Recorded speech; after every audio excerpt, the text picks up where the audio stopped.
বন্ধুরা, এই কুকুর ছানাটিকে আমি এই বাড়িটার মধ্যে রাখলাম।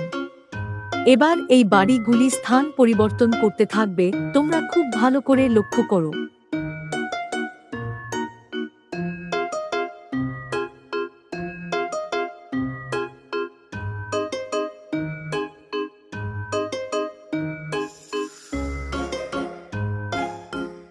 এবার বলো দেখি বন্ধুরা, সেই কুকুরটি কত নম্বর বাড়ির মধ্যে রয়েছে? উত্তরটি দেওয়ার জন্য তোমাদের সময় মাত্র 5 সেকেন্ড, আর তোমাদের সময় শুরু হচ্ছে এখন থেকে।